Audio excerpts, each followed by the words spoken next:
Hola, speed freaks. Welcome back to F1 Brake Check. Whether you are a longtime fan or just here to listen to two guys talk passionately about Formula One, we've got something for you. This week, the circus invaded the glorious Interlagos track for the Brazilian Grand Prix. Today, we'll be talking about all the action from the sprint and the race. We'll have our history lesson of the Brazilian Grand Prix, and we'll talk wet weather tires in our tech corner. Corey will twist me up again with our Stump the Pundit section and lots more. So grab a drink and settle in. F1 Brake Check is foot to the floor. Welcome. You are listening to F1 Brake Check, the epic podcast for all things Formula One, where we discuss technology, history, news, and perspective. With your hosts, Scott Vick and Corey Broom. All right, welcome back to F1 Brake Check. My name is Scott Vick. I am one of your hosts. With me, as always, is my pundit for life, my ride or die, my brother in arms, Corey Broom. Corey, how you doing this week, sir? Tired. Amen, brother. Amen. Yeah, it's been, not only from a work perspective, but also just family perspective as well. It's been a week. Yes. I hear you, and I totally agree, and I cannot wait for it to be over with. Same, definitely. And we don't even have any racing to look forward to this weekend. I know. Yeah, not for a while, actually. Yeah, well, 2 weeks, so, Yeah. But anyway. All right, so let's get into our history lesson. The Autodrome Jose Carlos Pace, home of the Brazilian Grand Prix. It's fast. The track is a counterclockwise roller coaster that rises and falls and snakes between two lakes located near the city of Sao Paulo, Brazil. It's unpredictable. Both the weather and the track always provide dramatic moments and memorable racing. The Brazilian fans are passionate, a passion that has been stoked by great Brazilian drivers like Felipe Massa, Rubens Barrichello, Emerson Fittipaldi, Nelson Piquet, and Ayrton Senna. It has been the site of some of the sport's most memorable drives.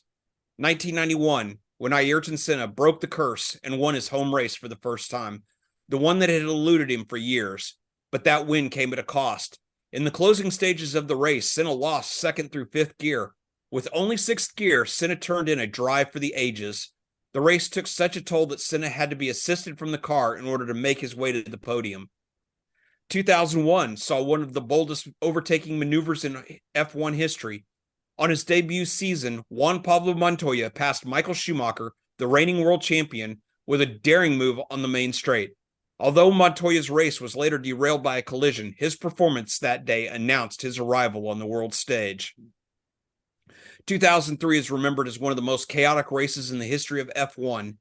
Heavy rain and a stream of accidents led to multiple safety car periods, with drivers struggling to stay on track. The race ended early after Mark Webber and Fernando Alonso both crashed heavily in the closing laps, resulting in confusion over the winner. Initially, Kimi Räikkönen was declared the winner, but later the victory was awarded to Giancarlo Fisichella after a timing review. 2008 delivered one of the most dramatic finishes to a season in F1 history. Felipe Massa won the race and initially appeared to have secured the world championship in front of his home crowd. However, Lewis Hamilton, needing a fifth-place finish to clinch the title, overtook Timo Glock's Toyota on the last corner of the last lap to secure fifth and claim the championship by a single point. The scene of Massa's team celebrating, only to realize moments later that the title was gone, remains one of the most heart-wrenching in F1 lore. 2012 saw Sebastian Vettel clinch his third consecutive world championship. The race was pure drama with rain, collisions, and numerous position changes. Early in the race, Vettel suffered damage after a collision, but fought back through the field to finish sixth, securing the title by just 3 points over Fernando Alonso. The Brazilian Grand Prix holds a special place in F1. With a recent long-term extension, it will remain a key fixture on the F1 calendar for many years to come. So, Corey, your thoughts on the Brazilian Grand Prix and the Interlagos track in particular? It's always a fun track. It's one of those, especially like this last weekend we had a ton of rain, and as we've always said, rain is the equalizer. I love it when it rains. It's so fun because you can really see who's a good driver and who is less Yes, apt. absolutely. You actually take the car completely out of it, and it's really all on the drivers. But it's a great track too. Plenty of passing opportunities. There's lots of twisties in there, so it's just a great track. And then obviously the fans themselves just love F1 too, so it's always a fun time there.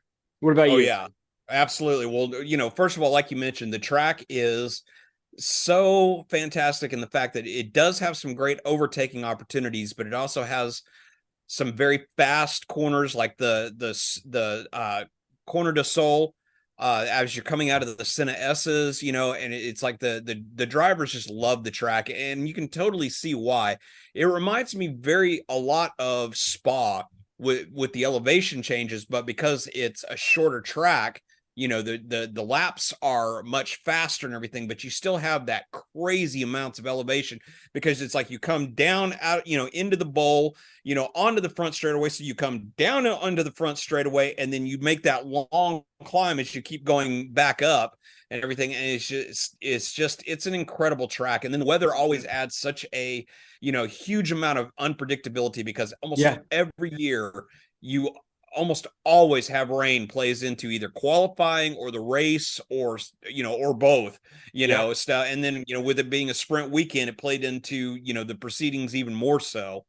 So yeah, so let's take and jump into our tech corner real quick. So this was, it seemed like a really, really good time to talk about the tires, and specifically the wet and intermediate tires. We've had actually a couple of tech corners that have focused on tires, but Mhm. those tech corners primarily focused on the dry weather slick tires and everything, Yeah, and their evolution, and their construction and things like that. But this weekend really brought the whole wet weather intermediate tire to the forefront. So I thought we'd talk about that today. yeah, that's perfect. There's been several memes about it raining and everybody's using the intermediates, and the wet tires over here like, what am I? Or you're not using me, it's wet. So what really are the differences, and why would a team choose one over the other as far as intermediates or full wets? Okay. So so first of all, let's talk about the construction then. First of all, let's take and talk about the construction of the tires themselves. So everybody's familiar with the slicks. They're called slicks for a reason, because they have absolutely no tread on them whatsoever, so that it's a solid contact patch between the tire and the road surface. Whereas with a full wet tire, it looks much more like what your traditional road tire looks like, where it's like you have both horizontal and vertical grooves in the surface of the tire that are designed to sweep water away as you're driving. Because a slick tire, because it's just a solid contact patch, it only takes literally millimeters of water, between the contact patch of the tire and the road surface, in order to cause aquaplaning, which is where they're basically the tire is getting no traction. And so the full wet tire is designed to sweep the water away, so that way it is not, so you still can maintain a contact patch. Now, intermediate tires are a little bit different in the fact that they don't have the full grooves like a wet weather tire does. So they look kind of more like a cross between a regular road tire and a slick tire. And the grooves on them are also much more shallow than the wet weather tires. So that's how the construction between the two tires. And then also the actual materials that they're made out of are also slightly different. Although they're a pretty closely guarded secret by Pirelli, they do admit that there are different construction methods that go into creating the various tires.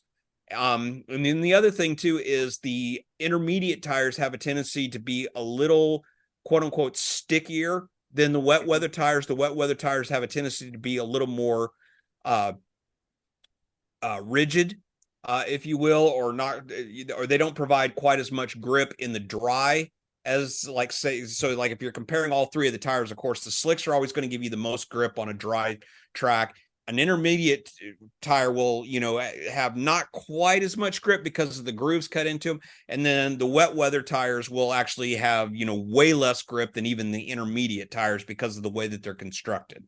And then the final thing that you have to keep in mind is that because of the way that they're constructed, The tires also have a much different temperature management deltas that have to be maintained in order to keep them in the right window. Yeah, so during this last race, we saw that as the track was drying up, the drivers were actually looking for wet patches and not avoiding them. So can you talk a little bit more about the temperature management for that? Yeah, absolutely. So the whole thing is again going back to the construction of the tire. With a slick tire, because of the way that it's constructed, is it has a specific temperature that it has to operate in order to provide maximum grip. Well, when you go step down to the intermediate tire, which is for damp conditions, but it doesn't handle situations where you have like standing water. So like when you get to some place like Silverstone or or Spa, where you tend to have puddles of water that will start to form depending upon how often that part of the racetrack is driven over by a car. So with the intermediates, they are not able to handle as high temperatures as what the slick tires are designed for. And that's just simply because they, in order to maintain the proper temperature, they're designed to be kept a little bit cooler with the water, the water that's on the track, because the water being swept away by the tire itself has a tendency to cause it to operate at a lower temperature. And once the track starts to dry out, if a driver is on the intermediate tires will start to overheat, meaning that they're too high above the optimal temperature range, and the tire will literally start to disintegrate, and it causes the driver to start to lose grip. And with the full wet weather tires, it's even more so, in the fact that they're designed to work at an even lower temperature range than even the intermediate tires, and they will start to deteriorate even much more quickly. That's why even sometimes when the track conditions may call for a wet weather tire because of standing water or things like that, but if the team looking more long term sees that, okay, the rain is going to stop here fairly quickly, and the way that this track's tarmac is laid and the way that its drainage is laid out, it will start drying out very quickly. And the team and the driver will decide that they'll take the less grip provided by the intermediate, because it's kind of sliding around a little more on the water. Yeah. They will take and instead stick to the intermediate, because they know that once it starts to dry, they don't want to have to deal with the disintegrating tire, that the problems that they would have with a full wet weather tire. Then the one other thing too, though, is that also, because again, like I said, the tires work best within a certain operating temperature. That's the reason why you see the tire blankets whenever they are running the dry slick tires or the intermediate tires. They will have blankets on them, and these blankets are literally like the electric blanket that you have on your bed, except for just way more high tech. And these blankets go around the tire, and they keep the tire at right just below the and that's mandated by the FIA, that they can only set the temperature of the blankets up to a certain point, and I forget what the exact temperature is off the top of my head. But they can only set the tire blankets to a certain temperature, which is usually just right below the optimum operating temperature of the tire. And they do the same thing with the intermediates. They can have tire blankets on the intermediates, but even the intermediate tire blankets have to be set to a lower temperature. And with the full wet tires, they're not allowed to use tire blankets at all. So they're basically, when they go on the car, if the driver is having to put a set of full wets, those tires are going on at basically ambient temperature. And then one other thing that you even heard, at least was during the Sky Sports telecast, you actually even heard them talking when, I believe it was, I can't remember if it was Behrman or Colapinto went off the track And because of that, because the intermediate tire started to lose temperature, and because of the time that they had to wait in order to get going again, and then being behind the safety car at a slower speed, the intermediate tires cooled down so much that at one point they even had thought about pulling the car into the pit so that they could actually switch out the intermediate tires with a set that were sitting in the blankets so that they would have actually been at a higher operating temperature. Wow. So just like with slick tires, where they have a optimum operating range, wet weather tires have just as much of a need for temperature management, but it's at a much lower level, and that's the reason why you see them trying to find wet patches is in order to cool the tire off, in order to keep it within its optimal operational range. Knowing all this, right? How do they actually determine which tire to use? Okay, well, like I said, primarily it's the driver who makes that decision, because they're the ones out there. They're the ones who are feeling the car.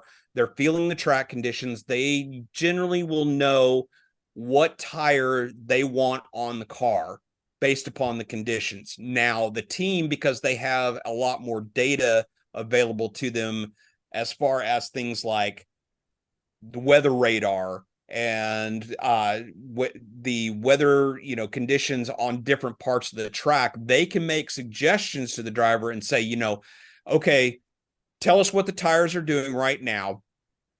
And if the driver says, they're operating perfect right now and they're expecting the rain to stay at more or less the same level, then they'll go with what the driver says. But if they know that a much heavier band of rain is coming in, they might say to the driver, hey, we're expecting the weather to deteriorate even more. So if you're starting to have problems with grip with the intermediate tires, you might want to think about switching to full wets, or, like I said, there are certain tracks like Silverstone and Spa where they have a much more tendency to get larger puddles of standing water.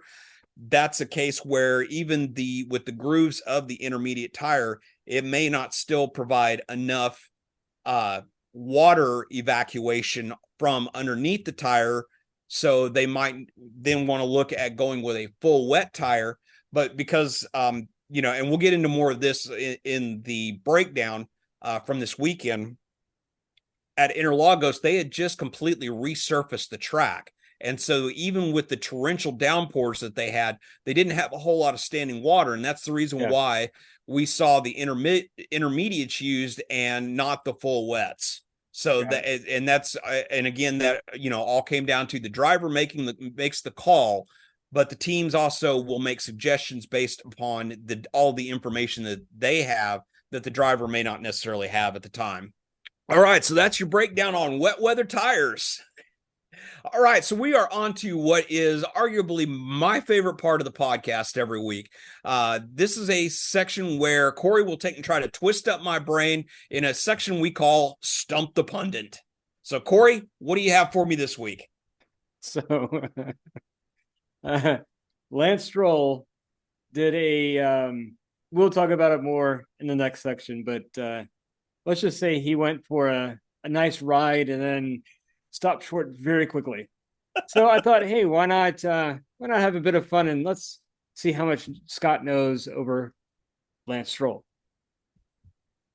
Okay. Lay it on me. So Lance Stroll made his debut in Formula One in 2017. Which team? Williams. Yep. What achievement did Stroll get at the Azerbaijan Grand Prix in 2017? So his inaugural year, his rookie year. I don't know, but I'm going to go out on a limb and say the most races not finished for a rookie driver. He actually finished third, his first ever podium in Formula One. Oh, wow. Actually, he was one of the youngest drivers at the time to get a podium finish. Oh, wow. Wow, that's no, I would not have guessed that one either. Yeah, no, I completely forgot about that one. Which year did Lance Stroll join Racing Point? That would have been 20. was either 2019 or 2020. 2019. Exactly. Okay. Yep. During which Grand Prix did Stroll secure his first pole position? And what year? I have absolutely no recollection of him ever having a pole, so I don't know what race it would be, but I know it was when he was with Racing Point. So I'm gonna say it was 2021. Close. It was 2020. And it was Turkish Grand Prix. Okay. Last one for Lance Stroll. This will probably be our last one on Lance Stroll. Before reaching Formula One, Stroll won which prestigious junior championship in 2016? So right before his Formula One debut. I wanted to say that he won the F2 championship, didn't he? Formula 3. Maybe it was F3. F3. Yep. Okay. Yeah. So, we have talked about this before on the podcast and everything about, people dog on Lance Stroll and everything, and about, how he doesn't belong in Formula One. The only thing is, though, is that a lot of people forget that in the junior categories, Lance Stroll running in identical equipment oftentimes was faster than a lot of his contemporaries. I mean, he was faster than Charles Leclerc. He was faster than, a lot of other drivers in Formula 3 and in the junior ranks. So and we've talked about it before, that they don't just hand out a super license just to anyone. Exactly. You've got to earn it. And so it's and you've also got to be able to demonstrate a certain amount of skill in order to be able to retain your super license. So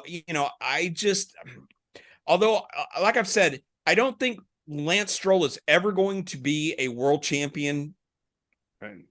I don't believe that he's ever going to be, a true number one. The team that he drives for is always going to have a much more talented, driver, that's going to be, regarded above him. But I think that Lance Stroll is a very serviceable driver, and given the right car, I do think he could be a race winner. I even think that at the beginning of the season, I even said my wild and crazy prediction. I even said I thought Lance Stroll might win a race this year. Yeah. Now this is probably not going to happen with only 3 races left. But we'll see where it goes. But I definitely do not, think that, Lance Stroll deserves all of the ire that he gets from other F1 fans. Occasionally he does pull some boneheaded moves. I see this weekend, China this year, see this weekend. This last weekend, the initial off was one thing in those conditions, there's been, drivers with, there have been world champions who have pulled the exact same maneuver in going off during the formation lap, but never one that has gone and then when they were in a good position could have rejoined the grid, then beached themselves in the gravel trap. That is where he pulled the boneheaded move, is by not paying enough attention and end up beaching himself in the gravel trap. He looks good at certain times, and then he pulls stupid things like this, and it's just like, stop. Yep, that's true. But you do have to admit, though, you don't see Lance Stroll make the same mistake over and over again. Right. He does learn from his mistakes, and that's the one thing that I think that separates Lance Stroll from a lot of other, back marker drivers, so that's why I think that, that's why, he was able to take and go from the back of the grid with Williams to Racing Point, which was much more of a midfield team, is he got there on talent and by, just demonstrating a certain amount of skill, when he was at Williams. Now, Daddy's money helped some there too, but it wasn't just strictly money that got him out of, Williams into the Racing Point. Yeah. Okay, so that's the end of our Stump the Pundit section. Tell us what you think about, Lance Stroll, any other trivia you might have about him, or just anything trivia-wise in general that you want to take and throw at us. Leave it down below in the comments. Can't wait to hear from you guys. All right, so let's take and get into the recap. We have got a lot to unpack for this week. So let's get into it. So this race was just the pure, well, actually, just this weekend in general was just the pure definition of insanity and drama. We had it all. We had virtual safety cars. We had rained out qualifying. We had safety cars. We had red flags. We had crashes. We had numerous penalties and lots of investigations. So let's get into it. So first of all, the weekend started out with Kevin Magnussen got to Brazil and was having some serious health issues in the fact that he was very, very sick. And so Ollie Berman, who has become this season's super sub, got to jump into the Haas and participate for the full weekend. At first, it was speculated that he was just going to do FP1 and then the sprint qualifying and the sprint race, and then Kevin Magnussen would come back for the Grand Prix qualifying and the Grand Prix race. And there was a number of people, including Sky Sports pundit Karun Chandov, who said, no, if they put Berman in the car for the beginning of the weekend, they just need to let him have the whole weekend. Which is, good on Haas, it's because he's basically, Magnussen's basically keeping the seat warm for Berman for next year anyway, so it gave Berman a good chance to take and jump into the car, for another weekend and, have a really good weekend. So your thoughts on Berman jumping into the car for this weekend? And yeah, he's going to be amazing next year. Yeah, he'll have, like you said, he has a little bit of time now under some of the F1 cars. He's even been in some Ferrari cars as well. So, and he's looking impressive. So next year is going to be very exciting with him. But he definitely he looked fantastic throughout the weekend. Yeah, especially with very little notice. Exactly. Like when he subbed in for Sainz earlier this year at Saudi Arabia, he jumped into the car with very little advance notice and impressed mightily once again, for the most part. And we'll get into more about, his performance itself for the weekend as we get further into our discussion today. But the first thing we have to talk about is let's talk about the sprint first of all. So Lando wins and his teammate Piastri comes in second, but team orders played into it when on lap 22 of lap 24, they ordered Piastri and Lando to swap positions. So because Lando was higher up in the driver standings, and they wanted him to make sure that he got the extra points. So they had him switch positions, and so that it gave Lando the win, which Lando even got out of the car and said, it's not a great way to win, but I think looking big picture, long term, I think he understands it. And I think in the end, I think he's going to be happy that he got those couple of extra points over Piastri. So your thoughts about, the win, Piastri, playing the good, teammate, and how they handled things, just whatever your thoughts. It's good that Piastri is playing the part. Now, next year is going to be very interesting because as good as Piastri looks this year, he's going to look even better next year. So I'm curious as to, does Lando start to slide back and does he actually take the second seat? They didn't get a clear number 2 with Piastri. They got a number 1 with Piastri. So, in my mind, it's because that never works. You never have 2 number 1s in a team. Very rarely. It very rarely would work. Obviously, there's going to be your outliers, but for the most part, you have that support team there, the number 2, if you will. So yeah, it's interesting to see what will happen next year.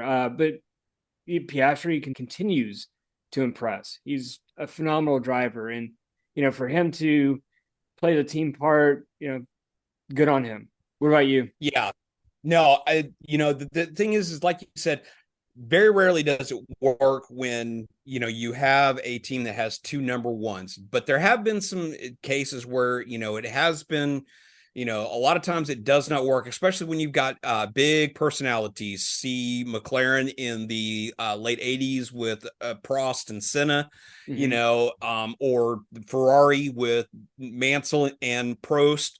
I'm sending a theme here. But yes, so I mean, it's very rare. But the thing is, though, is that McLaren, I think, if there's any team on the grid who might be able to handle two number one drivers, I think McLaren is one of the only teams that would actually be able to manage that. I definitely don't think Lando's going to take a step back in any way. On the flip side of that, of McLaren having a really good sprint race, Max Verstappen, I even texted you afterwards that I thought that Max was starting. We were really starting to see over the last couple races, we were really starting to see some chinks in Verstappen, and it just seemed like he was crumbling because he was handed another penalty during the sprint. So after we saw his third place podium finish taken away from him, and he was relegated to fourth.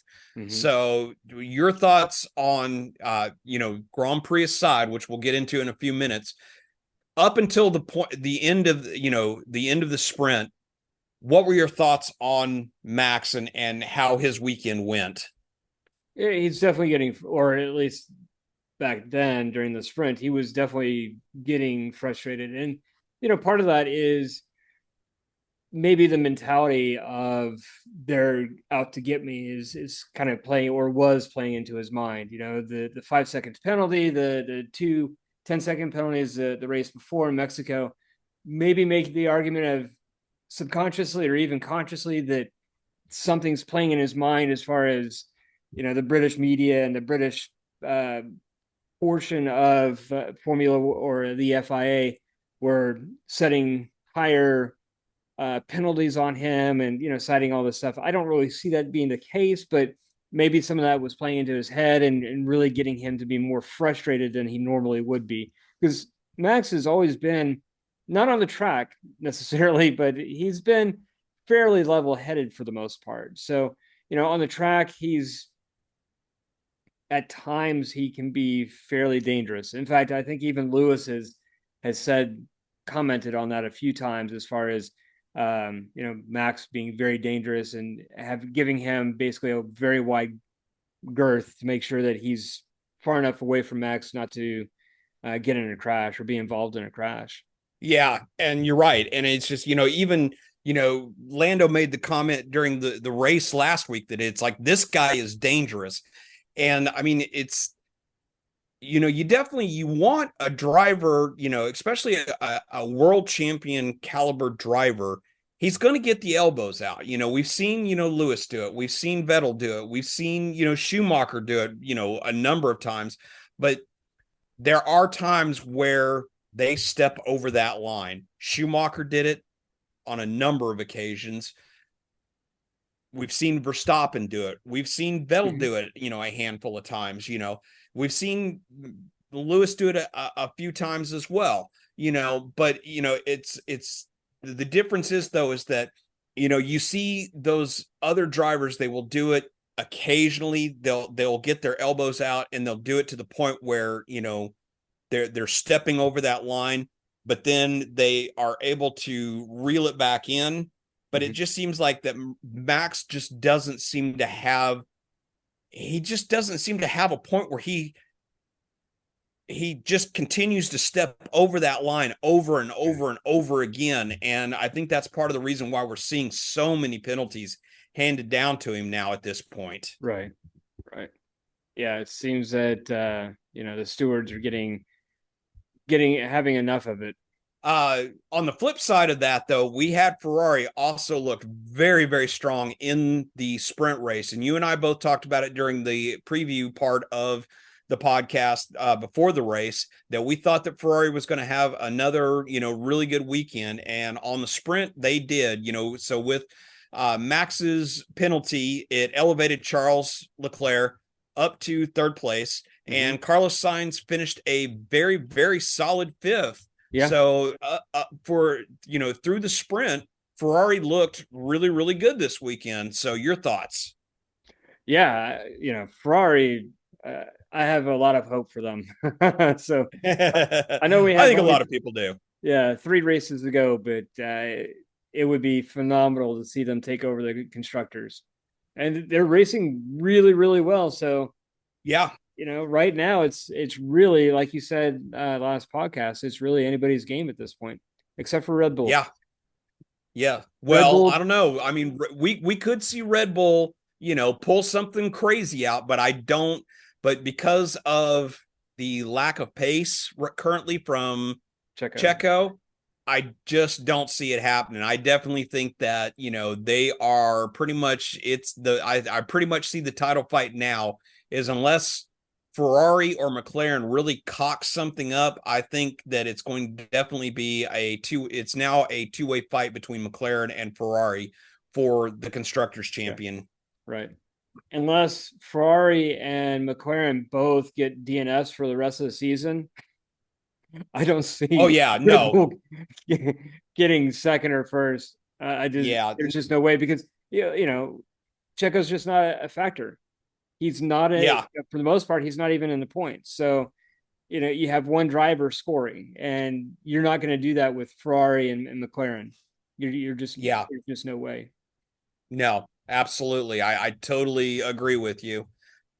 So for the rest of looking down through the rest of the field for the sprint, at least, we had a real surprise in the fact that you and I both didn't think that Alpine was going to look very good this weekend. I know. And to see, and we'll get into the Grand Prix here in just a minute. So those of Yeah. you who are screaming at your phone or wherever you're listening to this podcast at, before you start yelling, saying, we'll get into the Grand Prix here in a minute. But it really was a sign of what was to come in the fact that Pierre Gasly ended up finishing 7th during the sprint and looked really, really strong. And Albon had a couple little incidents that kind of, knocked him, around. But both of the Alpines looked really, really strong this weekend. And like I said, we'll get into the Grand Prix here in just a minute to show just how strong. But it was kind of a harbinger of things to come. And so your thoughts? I never predicted that they would do very well at all. And man, they looked really, really good. And you know what? I'll have to say, because I have talked bad about him a few times, but Ocon, he looked very much like a teammate this season, Yes. this race. He looked really, really good and supportive, like a teammate should. So it was good to see. Yeah.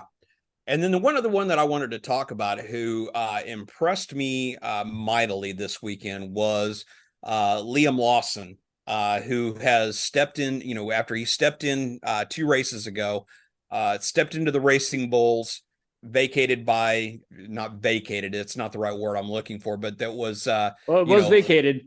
well, yeah, it was vacated by Ricardo to make way for Mr. Lawson. He had a really, he had very, very good qualifying for the sprint, and had, he qualifies 8th, it slips back a little bit during the sprint, but he's still in the top 10, and he finishes 9th, just right outside the points for the sprint. And then, so he, through the sprint, and we'll get into the Grand Prix again because he also was another factor in the Grand Prix. But even through the sprint, he looked like he was going to have a very, very good weekend. So of the 3 quote unquote rookies that we have in the field, 2 of which have taken over very recently, seats vacated by, other, teammates, and Berman as his, in his super sub role. The 3, at least ways through the sprint, all 3 of the rookies all looked really, really good this weekend. Incredible. Yeah, next season or next year is going to look really, really good. It'll be interesting to see how the rookies pair up against the people that have been there for years. Yes. So, it's going to be very interesting, especially with Behrman there. I mean, it's going to be really, really good. Yeah, it's going to be awesome. So it's going to be fun, and we're going to talk about the rookies and everything probably in next week. So just simply because we're for in the interest of time, we're going to table some of the off track news until next week anyway. So all right, so let's take and jump into qualifying. So the qualifying initially set for Saturday afternoon ended up being a complete washout because the torrential rain conditions made the track too treacherous to try to have qualifying on Saturday. So they moved it to early Sunday morning. And so when we finally got qualifying on Sunday, it was very interesting in the fact that we had 5 different red flags during the course of during qualifying, because we had both Albon and Colapinto for Williams both went off, bringing out red flags. We had Carlos Sainz bring out a red flag, and we had both of the Aston Martins in Stroll and Alonso all crashed out.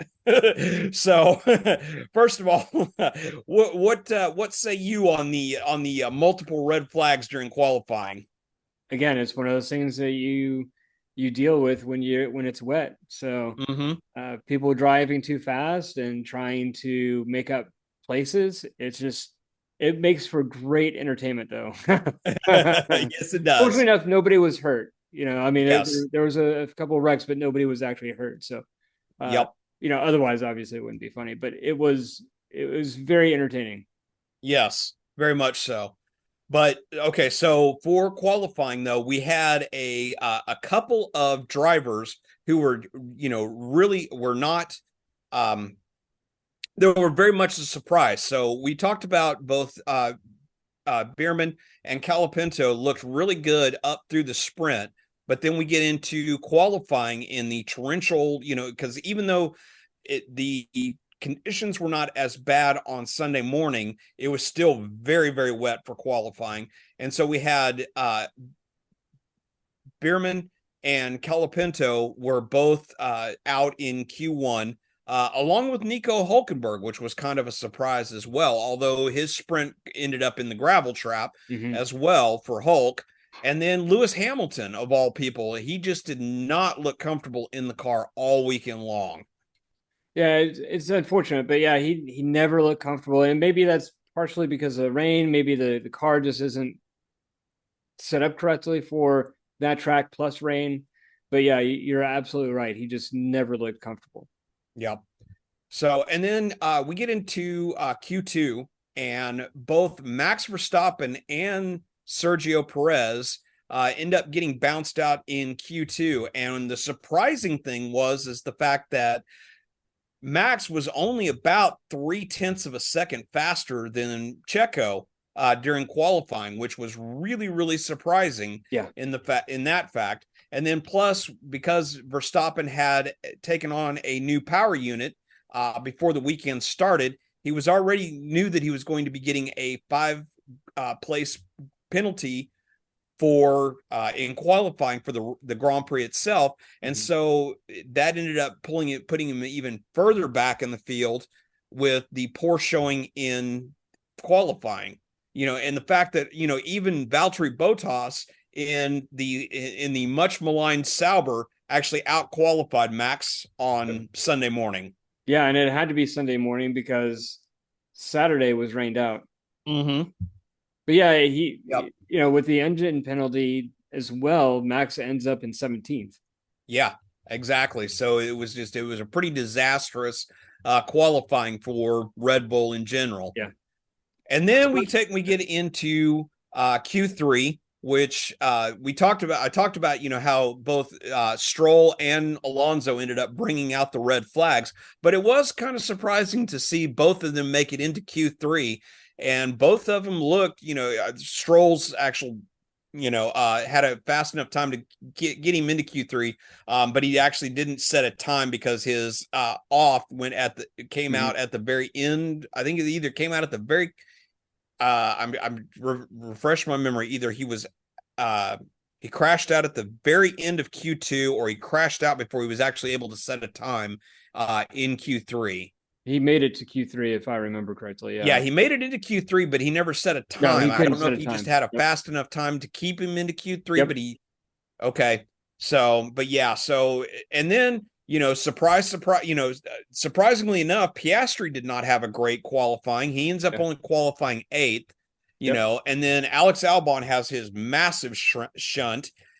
He makes it into Q3, but then has a massive shunt while trying to improve his position, Yeah. bringing out yet another red flag. And then we had some really interesting names on the first three rows of the grid. We had first off, we had Liam Lawson takes and ends up qualifying a brilliant fifth in the wet.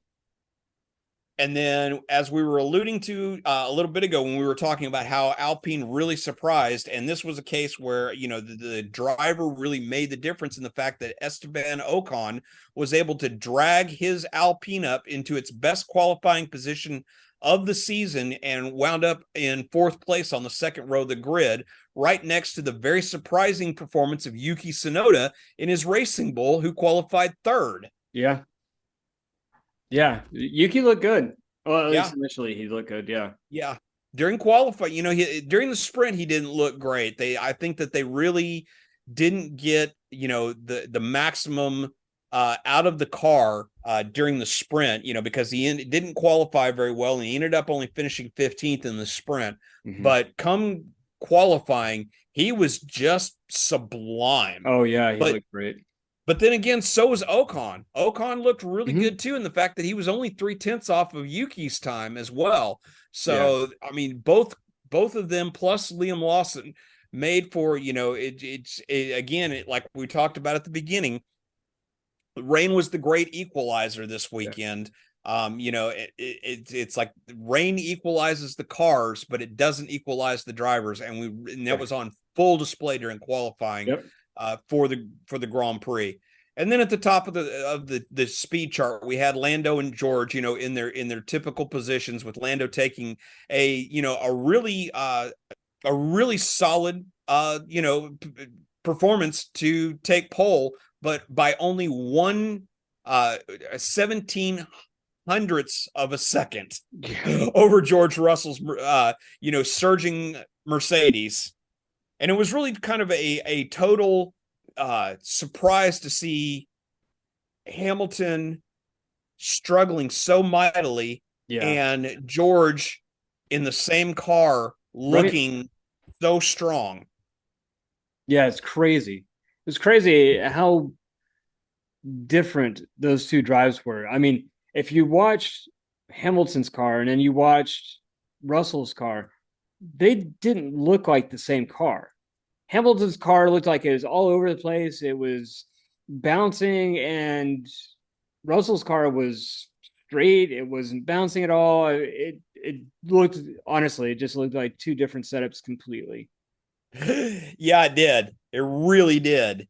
It just kind of made you wonder, what did they do so differently in the setups on the cars to get them to look that badly. Yeah, exactly. At least was in Hamilton's case. Right. Yeah. So later that day, we get into the Grand Prix. And the first thing we got to talk about is the formation confusion. So as we talked about just a little bit ago, Lance Stroll takes and loses control during the formation lap and goes off the track, and then ends up beaching himself in the gravel trap. So the drivers come around to form up on the grid, and we get a message from race control of and this is where a lot of the confusion came from, is I believe that their exact terminology was an aborted start. Yep. But that is where the confusion came from, because some drivers thought they were supposed to go around and do another formation lap, while other drivers thought no, they were supposed to stay put on the grid. So which caused, so Lando takes and drives away thinking that they're doing another formation lap. And Russell, Ocon, all of the top runners end up following suit. And then further back in the pack, you had Max Verstappen and some of the other drivers at the back of the grid who stayed put. So, Yeah. and so during the race, we get the notification that these drivers are under, investigation. I'm using the air quotes with my hands, for those of listening on the audio. It was just complete confusion. And I don't think that it was really anything that could have been laid at the feet of the drivers or the teams, because I think this solely lies with the race directors and with the FIA in the fact that they were not clear enough with their instructions. Your thoughts? Yeah, I mean that, and I don't know about that though, because you had other drivers like Max that knew the rules, and he was sitting there like, what are they doing? It's an aborted start. Why are they going? Because they never saw green. And that's actually, that's one of the things that Max said. He said, there's no green light, I'm not going. Yeah. And then eventually GP told him, well, you go ahead and go, because otherwise, everybody's going to be running into the back of yeah, exactly. come back out on the grid. But he was the last one. He knew the rules. And that's one thing about Max, man, is he knows the rules. So he pushes the boundaries of those rules quite often, but he knows them. Yes. Like George Russell, he's another great example of that. It's like an encyclopedia. You can ask them anything about the rules, and they know exactly what's happening there. So it's really fascinating to see. It's also curious to me that George Russell went. Him knowing the rules as well as he does. I don't know. Maybe he wasn't watching. He just saw Lando go and was like, okay, I need to go too. I don't know. And I think that, and I think that's where, part of where that confusion came from is it's like you had, Lance, who thought that, there was, one set of, directives in place. And so he took off, and all the other drivers behind him followed suit, thinking that, okay, so, he's the pole sitter. He's the one who leads the field. If he's taken off, we all need to take off as well. Maybe he's been told something, by the team that, they haven't, they forgot to flip the lights on, but he's been told by the FIA, through the team that he needs to go. And I think that's part of where some of that confusion came from. That makes sense. All right, so then we finally, after the aborted start, we get a 10-minute where they regrid, and the mechanics come back out. They put the tire blankets. They put they put new tires on the cars. New inners on most of the cars that were fresh out of the tire blankets, so that they were more in line with that operating temperature that we were talking about during the tech corner and everything. And then we get a notice that the Mercedes were under investigation because they adjusted the tire pressure, which they're allowed to do when the cars are on the grid, except for the tires cannot be bolted to the car. The only way that they're allowed on the grid to change the air pressures is the tires have to be taken off of the car. And we saw McLaren did the same thing, where they adjusted their tire pressures, but again, the tires were not on the car when they made the adjustments. Right. So this is one of those rules that I think is just ridiculous, in the fact that who cares whether the tires are attached to the car or not? If you make a change when they're sitting on the grid, when they're allowed to work on the car, the mechanics are allowed to work on the cars. Who gives a crap if the tire is on the car or not? When you make a tire pressure adjustment. Yeah, I wholeheartly agree. It's so thankfully no penalties came down out of it and everything. So at least the FIA was they had the good sense. There we go. They had the good sense to not hand down a penalty for something that silly. Yeah, and I'm hoping that this is actually something that they'll revisit in the rules to maybe say, hey, okay, that's kind of a ridiculous thing. That's getting a little too nitpicky, on when a team can adjust their tires. Yeah, exactly. All right, so we finally get the race started, and Max puts on an absolute masterclass in wet weather driving. There are several people who have said that this race and Max's drive was one for the ages. And I have a tendency to agree with them in the fact that he went from 17th place on the grid to the top step of the podium. And it was his first win in, I think, what was it, 9 races? It was his. Yeah, it was first, 9 races. Yep, yeah, 9 races. Yep. Since the last time he had won a Grand Prix. Now he's won, sprints, but this was the first Grand Prix that he had won in 9 races. And it really was. He, and not only did he move up, I mean, he just on the start alone, he made up, I want to say it was either 5 or 6 places just on the opening lap. Yeah. And then he just continued to carve his way through the field. And then he got kind of lucky in the fact that right after Lando and George, who were running 1 and 2, George, took the lead at the first corner. Again, Lando had another awful start and lost the race lead at the first corner to George Russell, but they had both pitted, and right after that was when the virtual safety car was deployed. And so Max was able to take advantage of that in the fact that he was running in, I think it was either 2nd or 3rd place at the point where the virtual safety car came out. Yep. Yeah, so it was a fantastic drive. It just the entire race. It just, it was funny because, George Russell the entire time was saying, "Hey, we shouldn't pit right now because there's going to be a red flag. There's no doubt about it." And Mercedes said, "No, we need to go ahead and do it. All of our models were saying we need to do this." And the red flag came just like George Russell said, and Max and Alpine really took full advantage of that. And had it not been for that red flag, I think he still would have been up there. I don't know if he would have won, but he certainly would have been on podium. No doubt about it.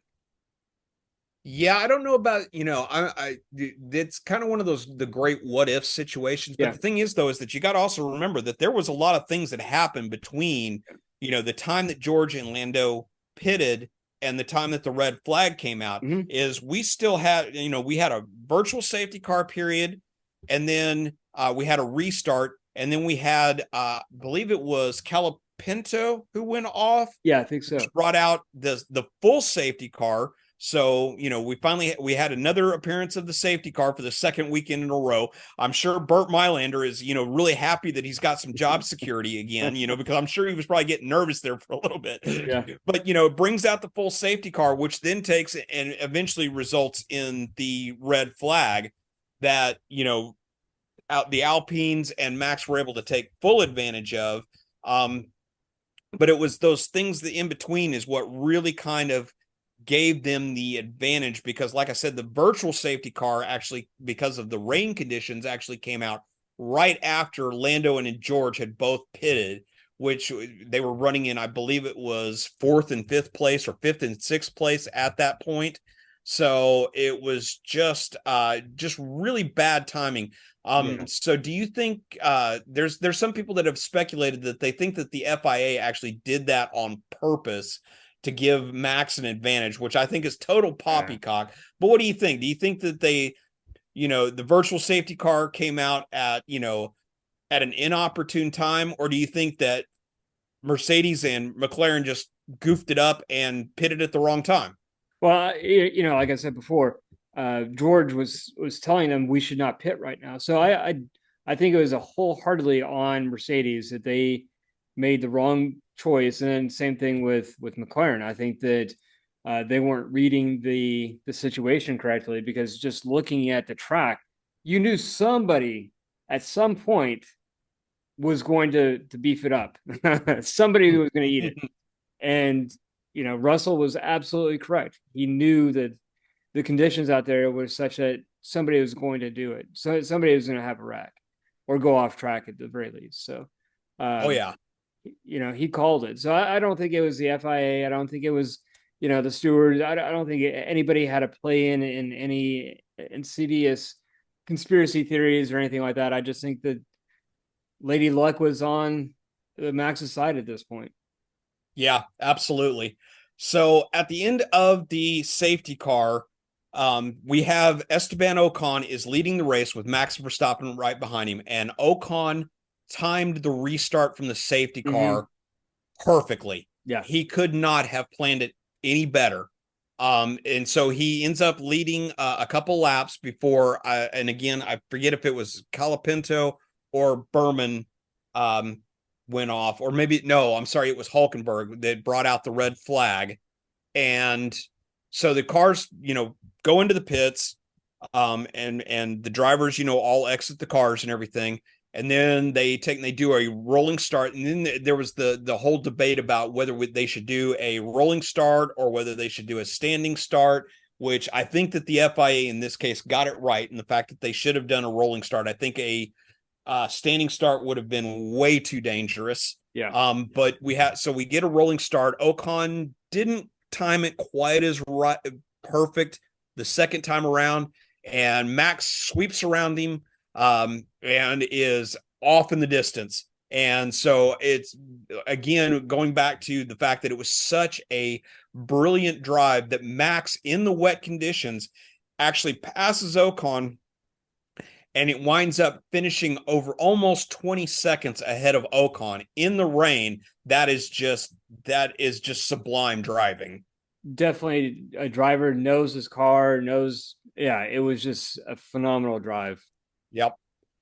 But at the same time, when you talk about phenomenal, the fact that Alpine, who, like we said before earlier in the podcast, we both didn't think that Alpine was going to look good this weekend. Yeah, I know. And yeah, they end up finishing second and third on the day. They through, brilliant strategy and even better driving from both Ocon and Gasly, they had a phenomenal weekend. And I think that as much maligned as the team has been through this season, they've gone through some very, very rough patches. I mean, they've shown occasional flashes of brilliance, but for the most part, they've been mired in mediocrity, if you will. Yeah. And for them to have such a fantastic result this weekend, I think it was just the boost that the team from Instone really, really needed.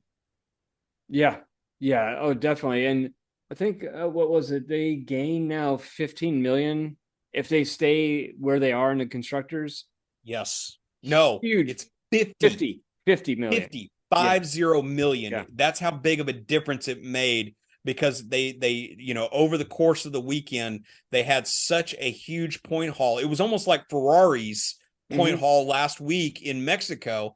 Yeah. Alpine did the same thing this weekend, where they took and had such a tremendous amount of, a huge points haul this weekend that helped them so much. Yeah, exactly. So it helped them. Yeah. So it helped them, leapfrog over Haas. And they said that they had, some very serious aspirations to try to overhaul Aston Martin, for fifth place, which I don't know that they're going to be able to take and do that. But it was still, a huge weekend for Alpine. And I guarantee you that when the teams got back to the factory, I guarantee you Mr. Clarkson was there with a very large quantity of Hawkstone beer for them. Yeah. For those of you who don't know, or who are not fans of Jeremy Clarkson, he has started a brand of beer over in the UK, and because his farm is located in very close proximity to the Alpine factory in Instone, he has taken a very large shine to the Alpine team and has been a huge supporter of theirs, and has provided them with cases and cases of his own beer, to help them take and celebrate their, the few achievements that they've been able to make this year. So which I think is, I think it's been very, very cool.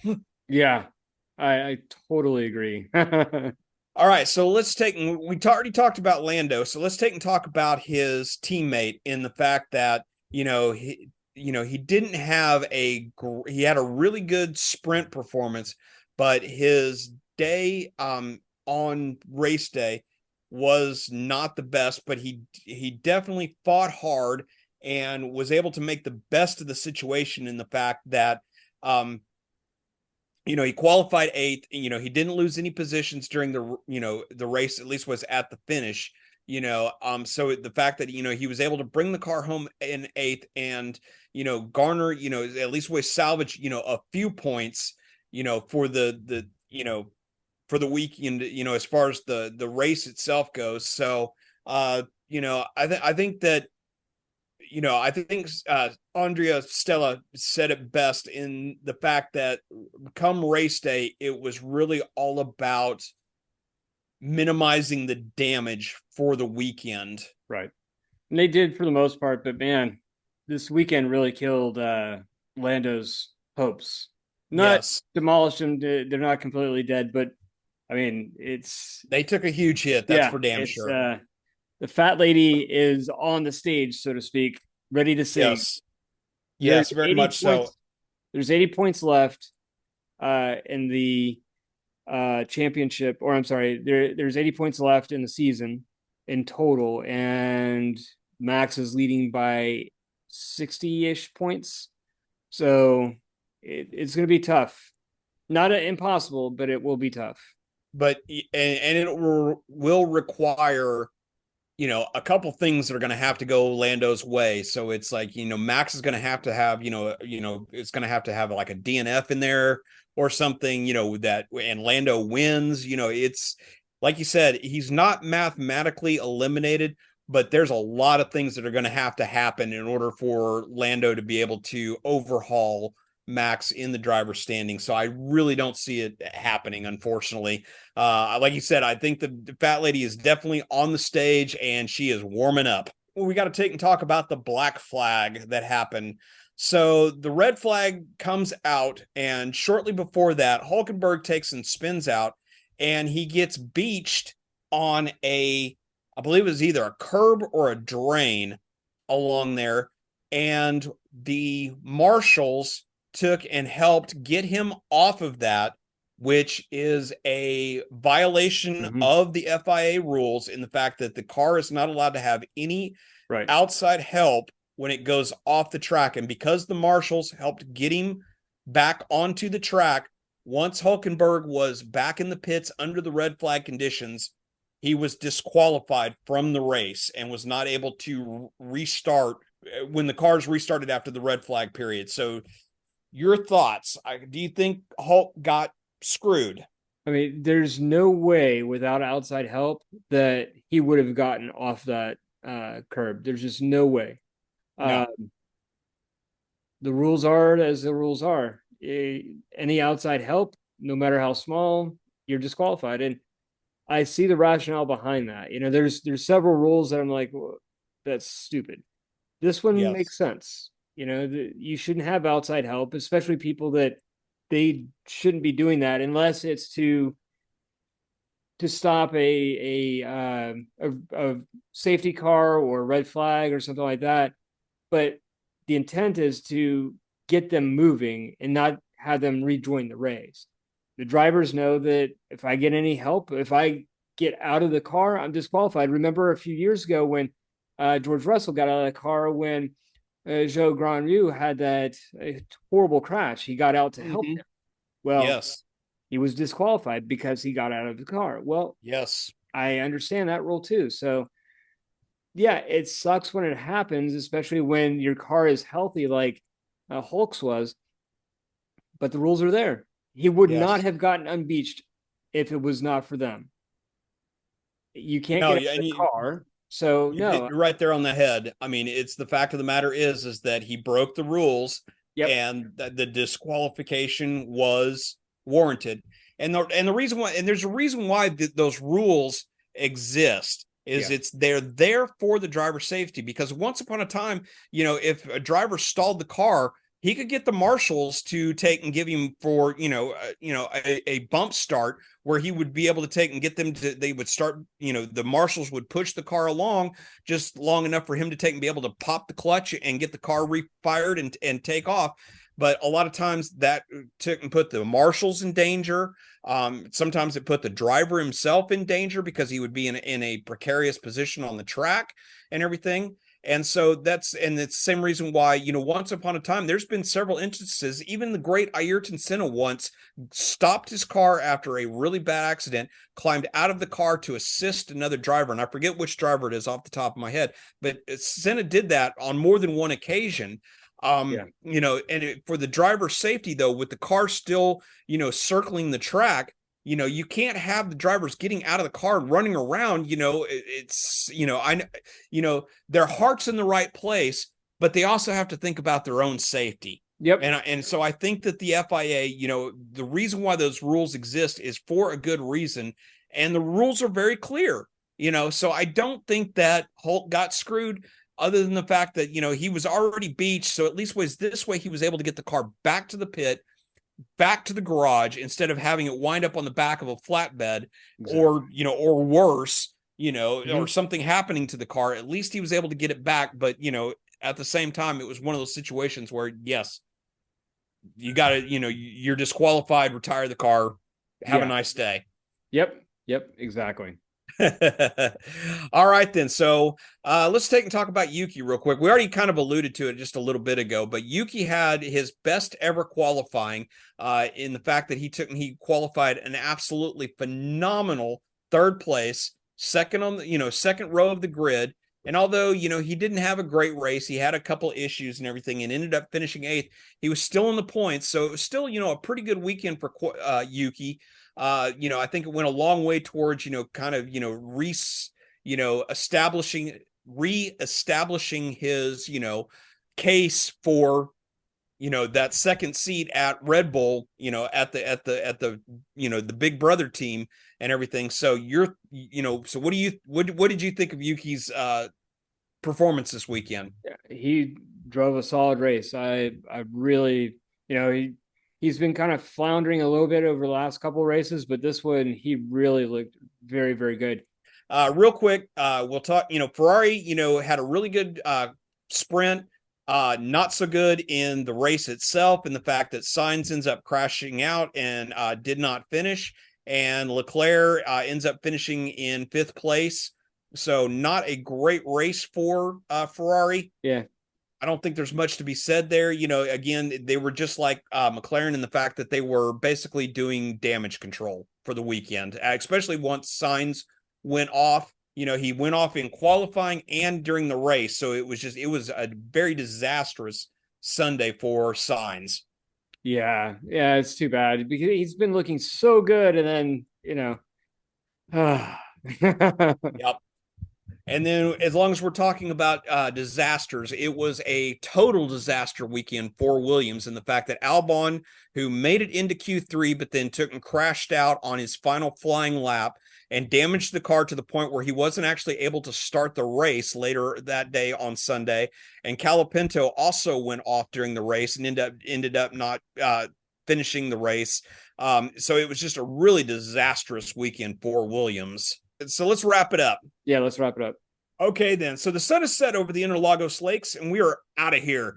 Join us next week where we're going to catch up on all the latest news, including rumors about the state at Sauber, as well as other driver news that we couldn't get to today. And we'll have a preview of the glitz that is the Las Vegas Grand Prix. So until next time, he's Corey. I'm Scott. We are the pundits of F1 Brake Check. Let's go!